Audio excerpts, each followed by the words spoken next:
Donc Véronique Panayotti, chargée de mission à Eco3. Donc ma mission c'est d'animer, coordonner et avoir une partie de la gestion du réseau, de l'interréseau, où il y a une vingtaine d'acteurs de l'habitat durable et solidaire. Donc ces acteurs œuvrent à la fois dans le domaine de l'éco-construction, l'éco-habitat, l'habitat groupé, et l'économie sociale et solidaire. Ils ont tous des valeurs communes, donc développement durable et économie sociale et solidaire.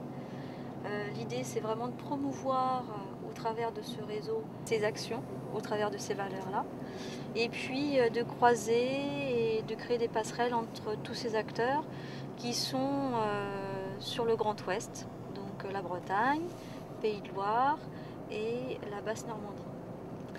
Donc voilà, nous arrivons à Trémargat où nous allons visiter maintenant l'usine de terre à chanvre. Terre à chanvre est une entreprise qui existe qui a été créée en l'an 2000, au départ par des gens qui ont commencé par faire leur maison eux-mêmes en béton de chanvre, qui s'étaient aperçus des qualités de ce matériau.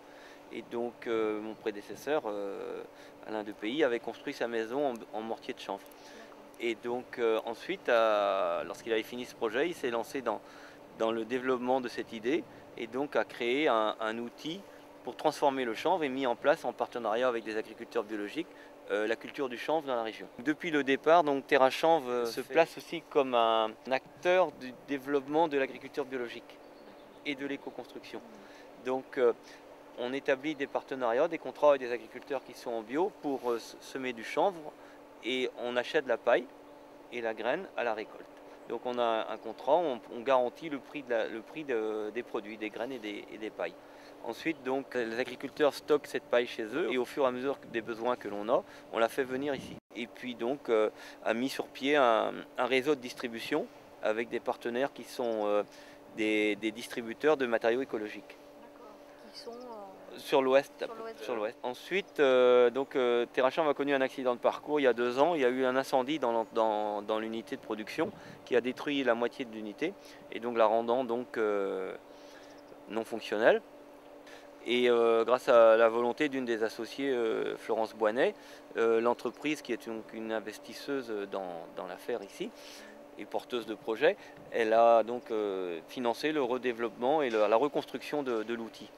Et donc je travaille maintenant à Terre à chanvre depuis 1 an, donc j'ai participé à la fin de la reconstruction et au redémarrage de l'activité, après pratiquement 2 ans d'interruption.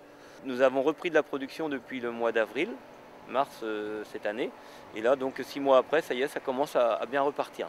Nous avons retrouvé nos anciens clients. Kejal intervient ici au niveau des études de marché, au niveau de l'étude des coûts de financement, des projets, du montage du projet et du suivi administratif. Donc nous avons affaire à Jean-Paul et à Patrick de Kejal. On a une réunion mensuelle avec eux où ils participent donc un peu à la définition des lignes d'orientation de la production, de la commercialisation, de l'évolution des relations avec les différents partenaires. Donc Kejal est ici un partenaire important, dans le sens où c'est des gens qui apportent aussi un œil extérieur. Ils ne sont pas dans le quotidien de l'entreprise, on se voit environ 1 fois par mois, et donc ils nous apportent un coup d'œil extérieur sur l'évolution à la fois de la demande et du marché et des réseaux comme Approche ou comme Eco3. Le chanvre a un potentiel de croissance formidable, donc on le sème le 15 mai et 4 mois plus tard, il peut le faire cette taille-là. Donc c'est pour ça que les agriculteurs en bio sont intéressés par mettre du chanvre. Donc c'est une plante creuse, donc composée de 2 parties. Donc la chènevotte, c'est la partie blanche qui est ici, et donc les fibres, lorsqu'on les défait, c'est ça qui va nous faire la filasse de plombier ou ceux qui servaient à faire les cordes sur les bateaux, ou les tissus. Terre à chanvre, elle, s'est toujours intéressée à l'éco-construction, donc nous, les fibres ici, on les transforme plutôt en produits pour l'isolation. Ici, on broie la plante dans sa totalité. La fibre sert de liant entre les petites particules de chènevotte. Et ça nous permet d'avoir des enduits ou des choses plus solides, ou des enduits qui vont être plus lisses. Lorsque l'on broie le chanvre, on obtient ce produit ici qui est donc un granulat pour un mélange de fibres et de petits bouts de chènevotte qui va permettre de faire des enduits de finition mélangés à de la chaux. Donc dans une bétonnière, on met environ 10 kg de ce produit, 30 kg de chaux et de l'eau, et on obtient une pâte qu'on applique sur les murs. L'eau bien sûr sèche et donc la fibre se combine avec la chaux et forme un enduit isolant. Donc ça c'est un enduit de finition. L'enduit isolant c'est des morceaux un peu plus gros. Ça permet d'être plus épais. Ensuite on a aussi un autre produit qui sert à lui à faire des murs ou des dalles, c'est le mortier.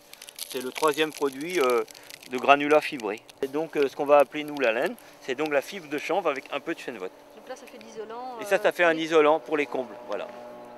Alors ce qu'on appelle la laine de chanvre que l'on trouve en panneau ou en rouleau, c'est le même produit que celui-ci dans lequel on emploie 80% de fibres de chanvre et on met dedans 20% de fibres polyester en plastique.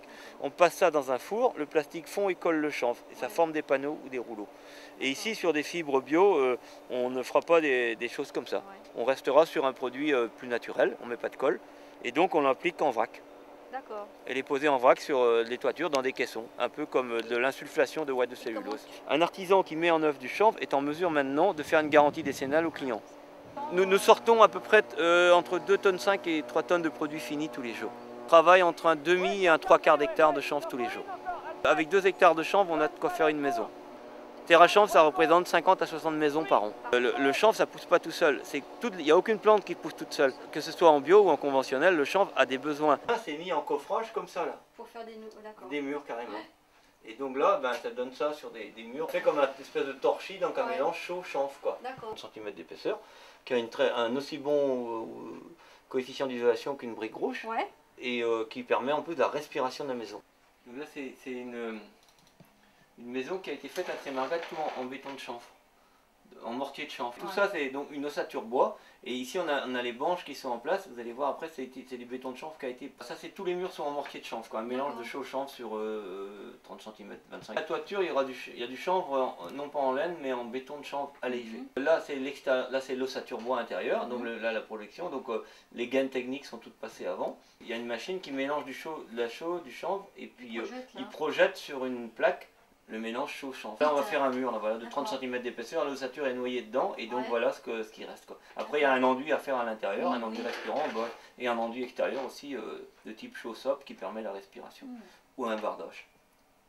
Mais dès qu'on aura cette machine, on lancera aussi de la formation pour savoir s'en servir, pour mettre en œuvre soi-même ou par des artisans le mortier de chanvre.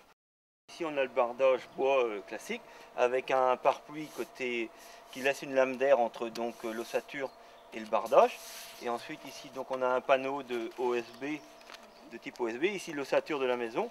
Et donc ce caisson peut être rempli avec de la laine de chanvre en vrac, avec un pare-vapeur côté intérieur et une plaque de Fermacell ou un lambris comme on veut côté intérieur.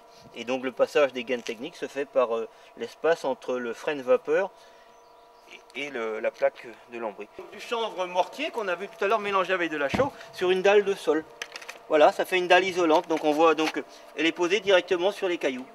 Il a été réalisé un mur en béton de chanvre, projeté par la machine sur le panneau. On peut voir la pose telle que réalisent les artisans. Donc ici il y a eu une projection de mortier de chanvre sur 25 cm d'épaisseur. Il y a un film pare-pluie qui va donc laisser la migration de la vapeur d'eau se faire dans ce sens-ci, une lame d'air et le bardage de l'autre côté extérieur.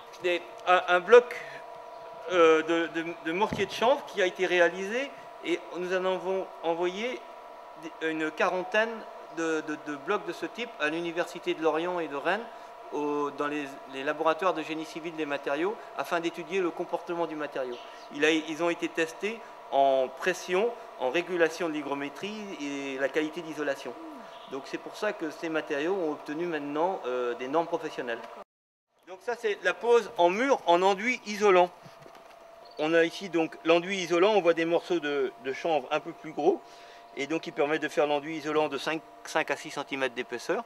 Et ici un enduit recouvert d'un enduit de finition fait avec le chanvre fin pour avoir une finition plus fine.